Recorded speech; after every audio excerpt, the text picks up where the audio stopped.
시청자 여러분 안녕하십니까? 유튜브 채널 JTB 뉴스가 선보이는 여의도 정치. 오늘은 신현영 전 의원님과 함께하겠습니다. 안녕하세요. 안녕하세요. 예. 오늘 뉴스가 굵직한 게 참 많습니다. 오, 쏟아지는 하루예요. 그러네요. 예. 예. 자, 먼저 이재명 대통령과 트럼프 대통령의 정상회담 이야기를 해보도록 하겠습니다. 자, 양국 정상회담 한 1시간이나 2시간 전쯤에 정말 뜻밖의 SNS가 터졌습니다. 2시간 반 전이었어요. 2시간 반 전이었습니까? 예.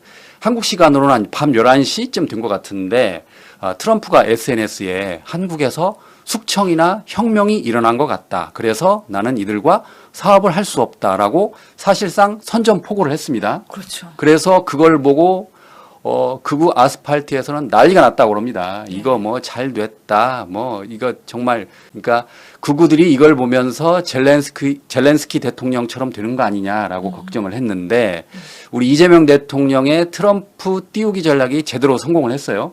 자, 어떻게 보십니까, 의원님? 우선은 하여튼간에 2시간 반 전에 그렇게 돼갖고 저도 11시에 보고 큰일 났다. 걱정이 여당 의원이 되면 이제 예. 여당 인사들은 걱정이 많습니다. 그래서 잘 돼야 될 텐데 이 고민을 하다가 딱 그게 뜬 거 보고서는 이러다가 어떤 돌발 상황이 발생하는 거 아니야? 트럼프의 정말 예측 못하는 그런 상황들이 있으니까. 근데 또 그거를 즐기는 야당 정치인들이 있어요. 그래서 예. 나경원 의원, 김문수 후보, 뭐 주진우 막 페북에서 뭐 이재명의 독재 정치, 뭐 입법 독주, 그 다음에 뭐 부정선거로 된 뭐 그런 것들이 미국이 인정을 해갖고 이재명의 그런 반미 정서를 미국이 알았다. 그래서 이번 회담은 뭐 되게 성과를 못 낼 것처럼 아주 절하하는 그런 메시지를 냈었던 사람들이 무색해졌죠. 그랬죠. 예. 예. 이번 정말 트럼프와의 한미 정상회담에서는 한미 관계의 그런 동맹을 다시 한번 건강하게 확인하는 자리였을 뿐만 아니라 안보 그리고 경제 동맹까지도 매우 흡족하게 분위기를 만들어가는 이재명 대통령의 센스를 다시 한번 볼 수 있는 사례였다고 저는 봅니다. 실제로 트럼프의 거래 기술이라는 과거의 책을 읽고 갔다는 거잖아요. 그래서 예. 이재명 대통령이 그 2시간 반 전에 트럼프의 그런 소셜 미디어에서의 메시지를 보면서 당황하지 않았다고 해요. 예. 왜냐하면 트럼프의 전략은 목표를 높게 잡은 뒤 목표 달성을 위해서 전진에 거듭하면서 그걸 성과를 성취하는 그런 성격인데 본인이 얘기하면서도요. 호텔 사업의 예를 듭니다. 그 책에서도. 호텔 사업을 하는 데 있어서 이걸 활성화해야 되는데 호텔 폐업해버렸다고 그냥 선언해버린 거예요. 그런 사람들이 관심 쫙 갔잖아요.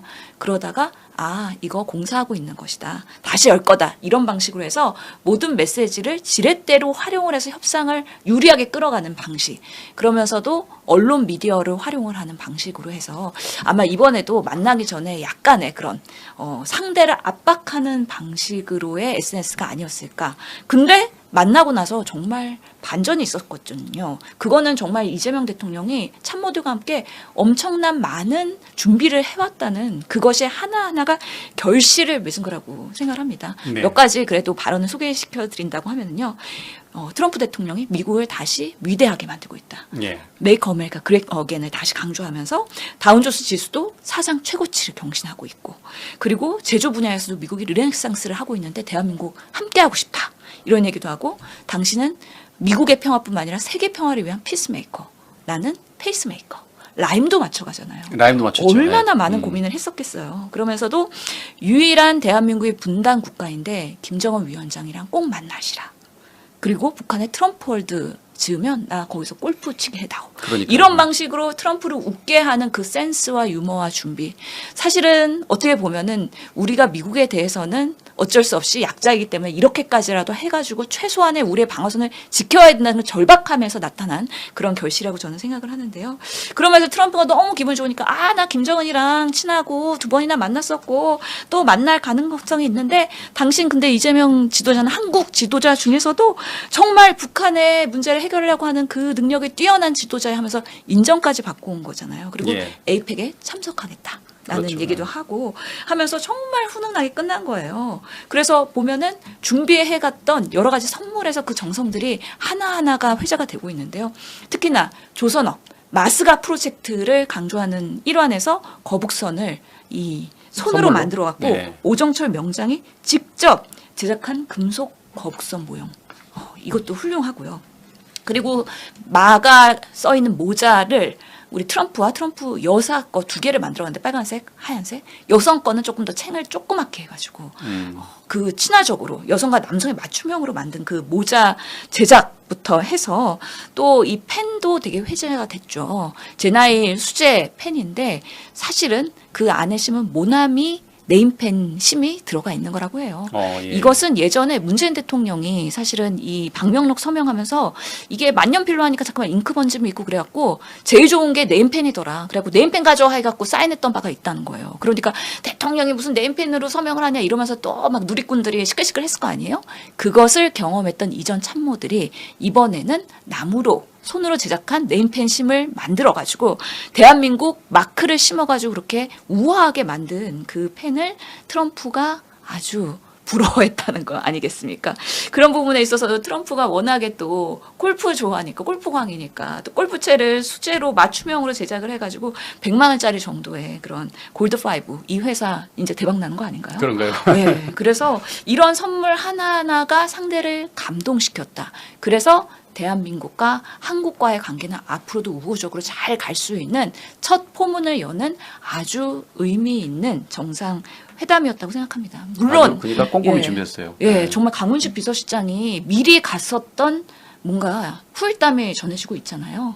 그 한국의 극우, 미국의 극우 세력들이 이렇게 연결돼가지고 그 2시간 반 전에 SNS에 올린 그 한국의 부정선거론 아니면은 이재명을 헌담하는 그런 여러 가지 뭐 교회 압수수색 이런 부분에 있어서의 카더라 통신을 그쪽으로 유입했는데 강훈식 비서실장이 실제로 트럼프를 컨트롤할 수 있는 마가 세력을 통제할 수 있는 수지 와일즈 비서실장을 만나서 그런 불미스러운 일들이 회담에서 나오지 않도록 하는데 상당한 역할을 했다라는 그런 단독 보도도 있기 때문에 앞으로도 이런 한미 또는 한일 관계에 있어서 아마 극우 세력들이나 이 대한민국의 이재명 정부를 견제하는 내부의 그런 나쁜 세력들에 대해서는 우리가 외교할 때 있어서도 상당히 그 리스크를 안고서는 해야 되기 때문에 이런 부분을 어떻게 사전에 잘 조치하고 우리가 잘 컨트롤할 수 있을까? 이것도 우리 대한민국의 국위 선양을 위해서 매우 중요한 하나의 단적인 예다라는 생각이 들었습니다.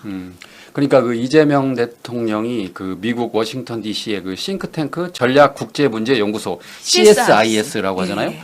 거기에서 그 배웠던 게 그 인내라고 합니다. 그래서 우리 박지원 의원도 그 이야기를 하던데 거기서 참으라고 그랬다는 거예요. 인내. 그랬더니 이제 이재명 대통령이 그 참고 준비했던 트럼프 띄우기 전략이 제대로 먹혔는데 그 트럼프 대통령이 뭐 우리는 4만 명의 주한미군이 실제 한국에 있다. 근데 실제로는 그 주한미군이 2만 8천 명이잖아요. 예. 그런데도 전혀 당황하지 않고 부드럽게 넘겼잖아요. 이게 예, 맞아요. 몇 가지 그 트럼프를 대하는 노하우가 있습니다. 첫 번째, 땡큐 많이 해라. 땡큐. 예. 그래서 땡큐 많이 한 것 같아요. 예. 그리고 수치가 틀리게 압박해 오더라도 절대 그거를 현장에서 코렉션하지 말아라. 그렇죠. 사실은 4만 명은 일본에 주둔한 게 4만 명이고 예, 한국이 예. 2만 8천인데 헷갈리신 것 같아요. 그러면서 아닙니다. 그거 우리 2만 8천이에요. 이러면 바로 오히려 또, 분위기 예, 없앴댄다는 분위기, 거잖아요. 그렇죠. 그래서 인내하고 그러면서도 경청하고 트럼프를 기쁘게 하는 골프 여러 가지 그런 김정은 그리고 피스메이커 노벨 평화상에 다가가는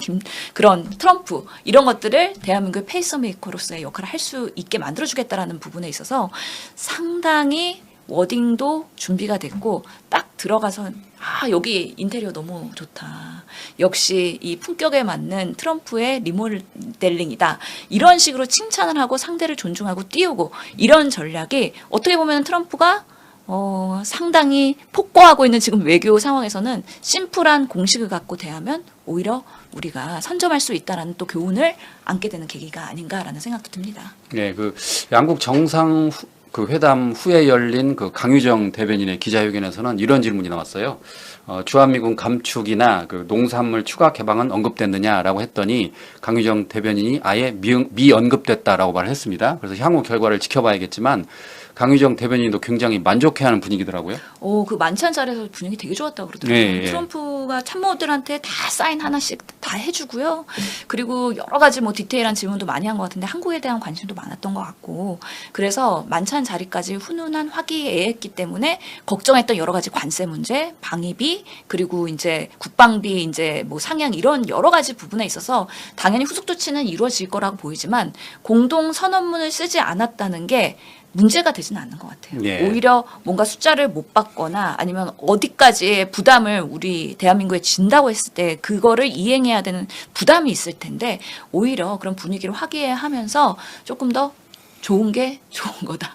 외교에 있어서는. 그리고 이제 앞으로 우리나라의 조선업이나 아니면은 뭐 현대차나 여러 삼성이나 다양한 방식으로 투자와 또 지원과 협력이 이루어질 거기 때문에 조금은 우리가 미국의 그런 외교나 여러 가지 경제 압박에서의 시간을 좀 번 거 아닌가라는 생각이 들어서 여당의 입장에서는 휴 하는 한숨을 내셨다 말씀드립니다. 그 조금 전에 말씀하신 것처럼 네. 대통령의 사전 준비가 철저했는데 우리 강유정 대변인의 준비도 철저했던 것 같아요. 왜냐하면 그 기자 질문에서 그 이야기를 했어요. 오찬 메뉴 뭔지 아냐고. 그랬더니 강유정 대변인이 그럴 줄 알고 오찬 메뉴 사진을 가져왔습니다라고 하더라고요. 이게 어떻게 출발했냐면 그 이규현 홍보수석이 그 한국에서 이렇게 그 기자 브리핑을 할 때 어떤 기자가 오찬을 물어봤어요. 그랬더니 이규현 홍보수석이 난 그런 것까지 모른다. 준비 안 했다라고 했거든요. 근데 그걸 이제 강유정 대변인이 기억을 했나 보더라고요. 그래서 오늘 물어보니까 아예 그 정상회담의 메뉴 사진을 가지고 왔습니다. 오찬 메뉴 사진을 가지고 왔습니다라고 하는 걸 보면서 아, 대통령도 그렇고 대변인도 참 준비를 많이 하는구나라는 걸 느꼈습니다. 기자의 질문에 최선을 다하는 대변인의 그런 본연의 모습을 보여준 거라고 생각하고요. 사실은 만찬 자리에서 대변인이 밥이 입으로 들어가겠습니까? 거기서 논의되는 내용들에 대해서 디테일하게 깨알같이 다 적고 있을 거예요. 그렇죠. 그러면서 브리핑 해야 된다는 그 부담. 그리고 이거는 한미의 외교 관계이기 때문에 브리핑 잘못했을 때 이거는 외교 그동안에 쌓아 올라온 거를 날려보낼 수도 있는 매우 리스크한 거잖아요. 예전에 우리 바이든 날리면 생각해보면 모든 좋은 것들이 한 번에 덮어질 수 있기 때문에 브리핑이 너무 중요하고 언론이 어떻게 받아들이느냐에 따라서 정말 그것을 어떻게 정확하게 또는 잘 포장해서 전달하느냐 매우 중요한 건데 그래서 대변인의 역량은 우리 정치 영역에서는 매우 중요하다 말씀드리고 싶네요. 우리 의원님도 대선 때 대변인 맡으셨죠? 저는 원내 대변인, 비대위 대변인, 그리고 뭐 캠프 대변인, 다양한 대변인 많이 해봤는데요. 예. 하면서 정말 정확한 워딩으로 토시가 아다르고 어다른 것이 기사가 완전히 달라질 수 있는 부분이 있기 때문에 항상 정확하게 전달하려고 노력을 많이 했었어요. 예, 예. 그렇군요. 자, 이번에는 그 추미애 법사위원장으로 넘어가도록 하겠습니다. 추미애 법사위원장, 육선이죠? 예. 드디어 추미애호가 출항을 했습니다. 첫 법사위원장 출범하는 날, 그 제가 보니까 사진 기자들이 한 30명은 몰린 것 같아요. 너무 이제 희한한 일이잖아요. 육선이 그 위원장을 한다는 게 엄청나더라고요, 인기가. 근데 지금 너무 중요한 시기에 법사위원장 맡으신 거예요. 사실은 그렇죠. 예. 이재명 정권이 시작되고 거대 여당으로서 개혁 과제가 지금은 언론, 사법, 검찰 이런 개혁 과제를 하나씩 하는 데 있어서 법사위가 너무 중요하다는 거는 모든 분들이 다 알고 계실 거기 때문에 이런 부분에 있어서 거센 저항을 어떻게 걷어내고 제대로 된 개혁 과제를 추진할 수 있을까는 법사위원장의 능력이자 정말 실력이라고 볼 수밖에 없기 때문에 그렇기 때문에 사실 이춘석 위원장이 이슈 있는 다음에 곧바로 정청래 당대표와 김병기 원내대표가 정리해버린 거잖아요. 그래서 예. 오늘 첫 일성으로 법사위에 이제 나오신 거죠. 그렇기 예. 때문에 관심 가질 수밖에 없다 예. 생각합니다. 자, 관심은 그 윤석열 전 대통령의 서울구치소 CCTV 열람 여부잖아요. 그렇죠. 그래서 지금 국민의힘이 반발했는데 지금 실시간으로 기사가 떠오르고 있습니다. 근데 예. 보시면 그 여기 제목이 윤석열 구치소 CCTV 영상 기록 열람 국민의힘이 망신 중이다라고 반발을 했더니 우리 추미애 위원장이 국힘 반발에도 일사천리로 의사 진행 그리고 윤 구치소 현장 검증 계획 의결했다 이렇게 나오고 있습니다. 예상했던 일이죠? 그렇죠. 네. 아니 근데 사실 국민의힘이 공개를 꺼리나요? 왜 공개를 원하지 않았었나요? 한때는 원했죠. 예, 김계리 변호사가 이거는 뭐 정말 잡범보다도 못한 대우를 받았다. 그래서 CCTV 정보 공개 청구한다. 그랬고 사실은 윤석열 변호인단도 뭐라 그랬습니까? 아니 그 김건희 특검에 대해서 직권남용, 독직폭행 등의 혐의로 서울중앙지검에 고발까지 했어요. 그렇기 때문에 그날의 구속용 그 현장에서의 체포의 과정에서 정말 그런 일이 있었는지에 대해서는 한번 판단을 받아봐야 되는 거잖아요. 예. 그러려면 사실관계 확인을 해야 되고 그럼 CCTV를 열람할 수밖에 없는 겁니다. 지금 이 부분에 있어서 윤석열 씨가 현장에서 진짜 그 김건희 특검에 수사를 받으러 나와야 되는데 본인이 소위 말하는 속옷정 빤스 저항하신 거잖아요. 그러면서 두 번째 체포 시기에서도 연행돼 가는 과정에서 막 저항하다가 본인이 뭐 의자에서 떨어지고 난리 뽀다기를 친 거잖아요. 소위 말해서. 예. 그런 부분에 있어서 본인의 잘못인지 아니면 그때 연행하려고 했던 10명의 그 사람들이 문제인 것인지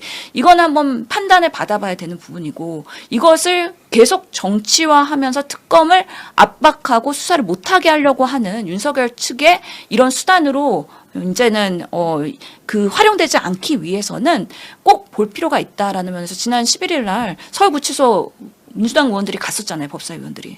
근데 서울구치소장이 안 보여줬죠. 개인정보라는 사유로. 그래서 이번에는 제대로 그런 국회 의결을 통해서 법사위에서 원하는 방식으로 열람을 하겠다. 처음부터 공개하겠다는 것도 아니에요. 예. 그냥 열람을 하고 우리가 어떤 상황이었는지에 대해서 국민들한테 좀 알리겠다. 이런 방식으로의 오늘 법사위에서의 안건 상정이 된 거기 때문에 정말로 그 연행하는 과정에서 무리한 시도가 있었는지 아니면 윤석열 씨가 본인이 그냥 저항하면서 부끄러움은 국민의 몫이 된 건지 그거는 한번 판단을 받아볼 필요가 있다. 그리고 실제로 구치소 가면은 그 CCTV뿐만 아니라 여러 가지 구설수가 있었잖아요. 변호인 통해 갖고 핸드폰이 반입됐다는 얘기도 있었고요. 그리고 정말 일반인 변호인 접견이 아니라 본인이 단독 변호인 접견실을 사용하면서 에어컨 빵빵 틀면서 계속해서 구치소에 있는 게 아니라 접견실에서 시간을 보내면서 변호인을 뭐 지금 봤을 때는 뭐 380 몇 명을 만났다는 거 아니에요? 계속 변호인들 갈아치우고 다양한 사람들 오면서 접견하는 것이 과연 구치소에 있는 윤석열 씨 정말 예전에 영화 보면은 뭐 재벌급 회장님들은 구치소에서 외부 뭐 배달 음식 시켜 먹고 엄청나게 호화로운 생활을 하면서 구치소장이 다 자기 수족처럼 부리고 막 그런 영화들이 있었는데 정말 그러지는 않았는지 앞으로는 그러지 못하도록 사실은 이런 것들은 우리가 모니터링 해야 된다. 그러면서 정성호 법무장관도 사실 서울구치소장 바꾼 거 아니에요? 그렇죠. 그런 면에서 바꾼 것이고 그리고 출정할 때도 뭐 눈이 안 보이네 뭐 치료를 받아야 하네 그러면서 병원 왔다 갔다 하는 것들 그리고 운동 기록 이런 것들 다 같이 한번 들여다보겠다는 거기 때문에 윤석열 구치소에서 제대로 수감되어 있는지 우리 국민들 똑같은 정말 법적인 정죄를 받는 한 사람으로서의 그런 수감 생활인지 확인해 볼 필요는 있다라는 생각이 들어서 이거는 명분 싸움에서도 아무리 국민의힘이 반대하고 망신 주기다 하더라도 그런 취지가 아니다. 그리고 정말 이거를 온 국민한테 공개할 것이냐 말 것이냐는 그래도 의원들이 판단을 해서 너무 부끄러움이 대한민국의 몫이 되면 안 되잖아요. 전 외신에 세계에 또, 전 보도되고 세계에. 예 비상계엄하고 탄핵당해가지고 수감 생활하면서 팬티 저항하고 이런 부분들은 우리나라의 국격에 있어서 처음부터 노출하기는 좀 부끄럽거든요. 저도. 그러니까요. 속옷 저항이 진짜 CNN까지 나오면 정말 국민들의 부끄러움이 더 커질 것 같아요. 너무 자극적이고요. 네. 너무 말초를 이게 하기 때문에 안 그래도 요즘에 그 캐대언 노래 개사해가지고 윤석열 노래 있는 거 아세요? 그럼 예, 초등학생들이 소동요처럼 부르고 다녀요. 그래서 캐대언 그 예, 노래를. 그래서 2번이나 구속된 뭐 그러면서 윤석열이 나와가지고 막 댄스를 하는데 정말 그 구속하는 골든을 과정에서 편집한 건가요? 골든?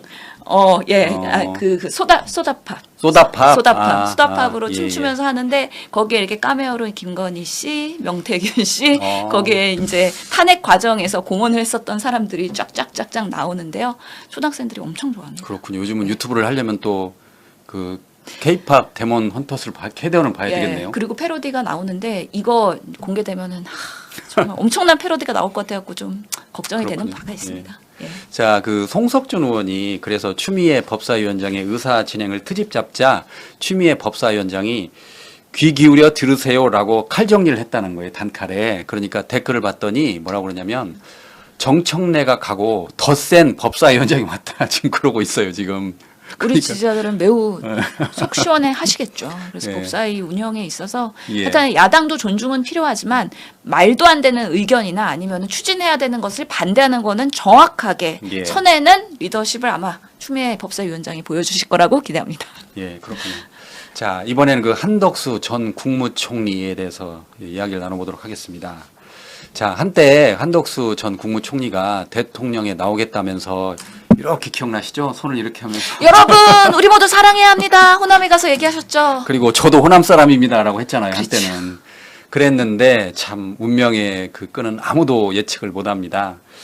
지금 이제 특검이 이제 구속영장을 청구했잖아요.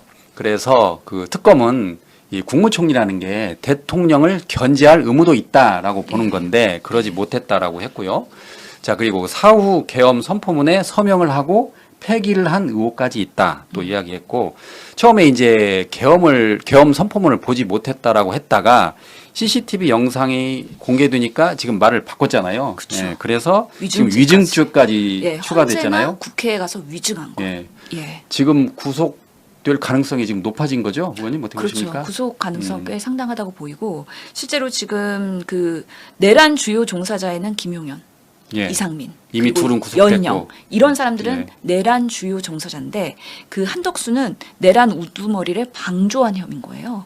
왜냐하면은 국무총리는 국무위원 중에서도 유일하게 그 국회에서 인준을 받아야 되고요. 그렇기 때문에 우리가 표결을 하게 됩니다. 그만큼 국무총리의 역할은 대통령이 잘하는 것은 더 잘할 수 있도록 보좌하는 역할도 있지만 예. 대통령이 불법이나 위법을 했을 때 이걸 견제하는 역할도 분명히 있는 거거든요. 그렇기 때문에 특검에서 좀 말이 어렵긴 한데 부작위에 의한 자기 의무 위반에 따른 방조. 이게 뭐냐면은요. 말이 어렵네요. 결국에는 자기라는 거는 국무총리의 의무를 얘기하는 겁니다. 헌법상 대통령을 보좌할 의무가 있어요. 그리고 헌정사적으로도 대통령을 견제할 의무도 있는 거예요. 예. 견제를 제대로 했으면은 어떻게 했겠습니까? 비상계엄이 발생했을까요? 그렇기 때문에 자기 의무의 발생 가능성이라고 하는 건 국무총리가 그 당시에 비상계엄 12월 3일 날 만약에 제대로 국무위원들을 전원을 호출했어요. 그리고 충분히 논의를 했어요. 그래서 이런 과정에서 비상계엄이 정당한가에 대해서 국무회의가 제대로 운영이 됐다 그러면 일어나지 않았을 수도 있다는 거죠.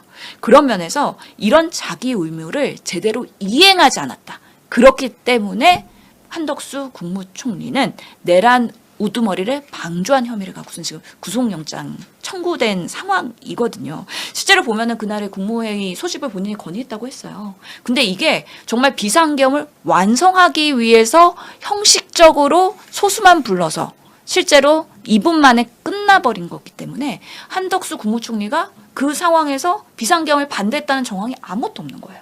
오히려 그걸 완성시키기 위해서 국무회의를 그렇게 한 거 아니냐라는 의심이 되는 거고요. 실제로 뭐 그때 박성재 법무장관도 도착하지 않았고요. 연락을 못 받은 이주호 장관도 있어요. 제대로 연락을 다 하지도 않았어요. 그냥 정족수 11명 채워지니까 그냥 곧바로 2분 만에 땅땅땅 한 거 아니겠습니까? 그래서 뭔가 비상계엄을 본인이 막으려고 했다라는 것들이 정황이 전혀 없는 거예요. 만약에 국무회의 회의자로 당연히 남겨야 되잖아요. 그럼 회의자로 필요하다라고 남기라고 했었어야죠. 그런 거 아무것도 안 하고 그냥 이거를 방조했기 때문에 나름의 제2조력자라고 볼 수도 있는 것이죠.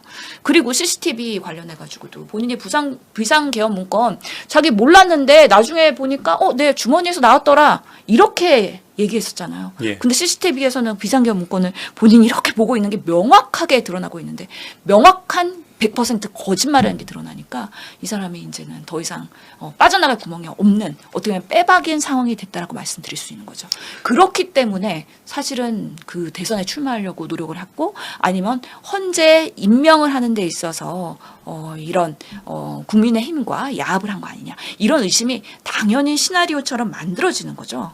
그렇기 때문에 이런 부분에 있어서 자유롭지 못하다. 그거에 대한 책임이 한덕수에게 있다라고 말씀드릴 수가 있는 겁니다. 그러니까 그 홍준표 전 대구시장은 그 한덕수 전 총리가 허욕에 빠져서 대통령을 해보려고 했다라고 이게 비판을 했는데 결과적으로 보면 한덕수 전 총리 입장에서는 본인의 그런 그 위증이나 그런 행위를 누구보다 잘 알기 때문에 이거 대통령이라도 돼야 그 빠져나갈 수 있지 않을까라고 해서 대통령을 해보려고 한 것 같아요. 그래서 그 새벽에 그 쇼를 했는데 결국은 이제 다 무산이 되면서 이제 법의 심판을 받게 될 위기에 놓인 겁니다. 그렇죠. 실제로 비상계엄 이후에 사후 문건을 서명을 했다가 폐기하라고 지시한 거 이런 것도 처음에 드러나지 않았거든요. 그렇죠. 예. 근데 특검하면서 이런 부분들이 드러나면서 진짜 비상계엄하고 정권이 바뀌면 특검으로 갈 텐데 그러면 나도 무사하지 못하겠다. 본인은 라는 그걸 판단을 다 알고 당연히 한 있으니까. 거죠. 예, 그리고 다 알고, 예. 친윤 세력이 당신 정말 그 국민의힘의 대선 후보 나오면은 우리가 같이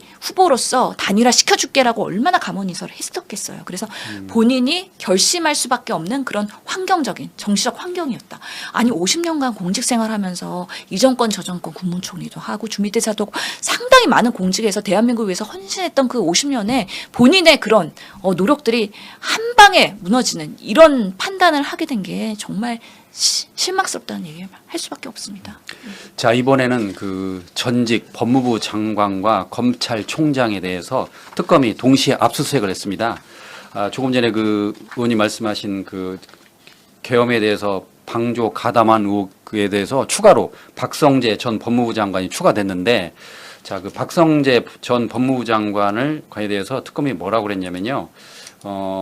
12월 3일 밤 11시 30분쯤 그 박성재 전 법무부 장관이 법무부 실국장 간부회의 상황을 제시한 것으로 파악했다. 그렇게 써 있습니다. 그래서 그 회의 때 박성재 전 법무부 장관이 합동수사본부에 검사 파견을 검토하라고 검찰국에 지시한 것으로 이게 조사가 됐다고 합니다.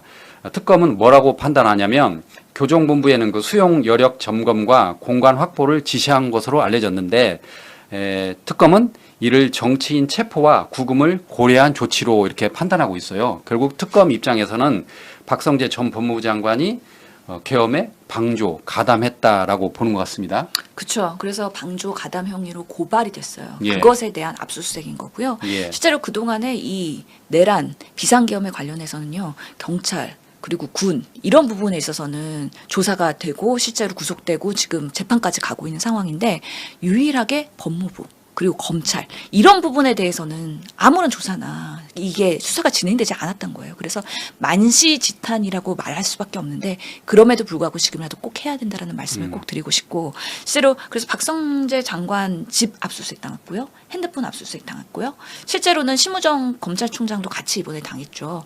그러면서 최혜병 특검에서 이전에 압수수색을 했었어요. 그 두 사람을. 근데 이번에는 내란 특검에서 압수수색을 하는 거거든요. 왜냐하면 시기 그리고 대상 이런 것들이 다르기 때문에 추가로 압수수색 할 수밖에 없다라는 게 지금 특검의 설명입니다. 그래서 박성재 장관이 그날의 비상계엄에서 어떤 역할을 했는지에 대해서 정황이 있는데, 이런 것들에 대한 수사를 통해서 위법행위, 그렇기 때문에 내란에 그런 가담한 종사자 아니냐 이런 부분에 대해서 판별을 받을 필요가 꼭 있는 것이고요. 말씀하신 것처럼 그 비상계엄 계획을 알리기 위해서 맨 처음에 12월 3일 날 6명의 국무위원을 부를 때 그중에 가담한 사람이 박성재 한 명 포함되어 있거든요. 그만큼 윤석열의 측근이기도 해요. 그렇기 때문에 법무부, 검찰 이런 데서 당연히 윤석열 정권에서 엄청나게 많은 그런 회동이나 아니면은 역할, 사실 정권을 유지하기 위한 그런 친위대 역할을 엄청 했기 때문에 이런 검찰과 법무부가 내란에서 자유롭다? 이거는 있을 수 없는 일이라고 생각을 하기 때문에 당연히 수사가 들어가야 된다는 생각이 들고요. 그리고 그 심우정 검찰총장은 그 구속 취소 이후에 그 즉시 항고를 하지 않았잖아요. 그렇죠. 네. 지금 심우정 검찰총장도 지금 보면은 그 지기현 판사가 사실은 그 윤석열 씨를 사실 이렇게 구속 취소하는 과정에서 일자로 서면 계산 안 하고 시로 계산하는 과정에서 이거는 너무 불합리하다 하기 때문에 그때 법제처장도 이거는 검찰이 즉시 항고해서 한번 해석을 받아봐야 된다라고 얘기를 했었습니다. 그렇기 때문에 이런 부분에 있어서의 검찰의 역할이 있었는데요. 그냥 방조했어요. 저는 최근에 심평 변호사가 이런 얘기했거든요. 윤석열 감옥 들어가기 전에 1년 만에 이재명 정권 끝난다. 이런 얘기를 심평 변호사한테 했다는 거예요. 그거를 최근에 SNS에서 올렸는데, 심우정 검찰총장도 그 당시에 지기현 판사의 그런 구속 취소에 대해서 아무런 액션하지 않은 것은 1년만 버티면 윤석열이 돌아올 수도 있고 여러 가지 보수가 다시 정권을 잡을 수 있는데, 내가 이 부분에 있어서 계속해서 정무적 판단을 하면서 계속 이 부분에 뭔가 이견을 내지 않은 거 아니냐, 이런 부분에 있어서 당연히 의심할 수밖에 없는 것이고요. 실제로 비상계엄 날 비상계엄 선포되고 나서요, 1시간 동안 심우정, 박성재 3번 통화를 하게 됩니다. 예. 그렇기 때문에 비상계엄이 선포된 이후에 이 법무부와 검찰이 어떻게 움직이려고 했는지, 그리고 실제로 그때 체포조들 가동되고 있었잖아요. 체포 대상자들 출국 금지하라고 했던 거, 이런 정황들이 분명히 있기 때문에 그들의 어디까지의 비상계엄에서의 역할이 있었는지는 꼭 이번에 조사가 필요하다라고 말씀을 드리고 싶습니다. 자, 이번에는 그 장동혁 국민의힘 당대표 선출에 대해서 이야기를 해보겠습니다. 장동혁 대표가 됨으로써 무엇보다 그 한동훈 전 대표의 지분이 사실상 소멸된 게 아니냐, 뭐 그런 얘기도 나오고, 또 김문수는 어떻게 되냐, 이렇게 말이 나올 것 같은데 어떻게 보십니까? 실제로 이번에 일단은 결선까지 간 거잖아요. 장동혁, 김문수. 실제로 안철수가 4등했고, 그리고 예. 3등이 조경태, 그리고 1등이 장동혁, 2등이 김문수, 김문수였더라고요.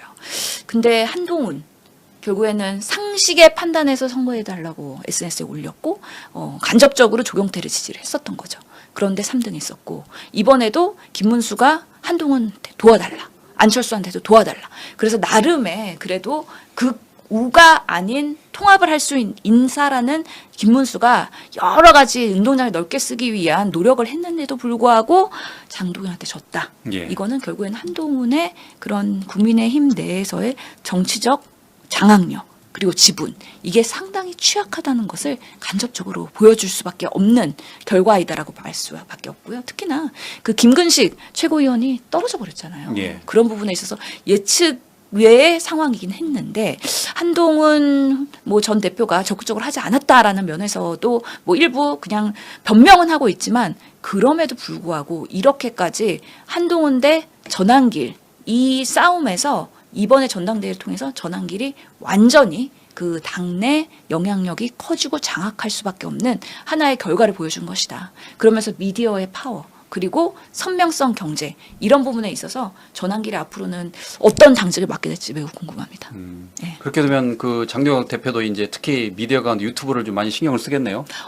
거기도 구구 이제 네. 유튜브 관리할 것 같은데요. 네. 그래서 결국에는 구구 유튜버들이 도와준 거잖아요. 전환길 그렇죠. 씨부터 네. 해가지고. 그래서 이런 부분에 있어서 본인이 계속해서 당의 그립감을 잡으려면 장동혁 당대표도 계속해서 선명성 경쟁으로 갈 수밖에 없다. 그리고 지금 1.5선이라고 사람들이 많이 얘기하잖아요. 정치적 경험이 많지 않아요. 네. 그렇기 때문에 당내에서의 이게 컨트롤이나 영향력이 아직까지 크지 않고 여전히 장동혁을 밀어준 세력은 뒤에서 친윤 세력이라는 얘기들이 있잖아요. 그렇기 때문에 결국에는 얼굴 마담이나 꼭두각시가 되지 않으려면 본인도 상당히 내부에서 고군분투를 할 건데 결국에는 전환길의 도움을 많이 받았고 내가 만약에 공천한다 그러면 한동훈 아닌 전환길을 하겠다라고 얘기를 이미 했기 때문에 박제가 돼 있는 상황에서 전환길이 요구하는 부분을 그냥 외면하지 못한다. 더군다나 또 장동혁 대표는 또 이재명 정권을 끌어내리겠다라고 이야기도 했어요. 그러니까 이제 양당의 그 충돌이 더 심해질 것 같아요. 그래서 정청래 대 장동혁.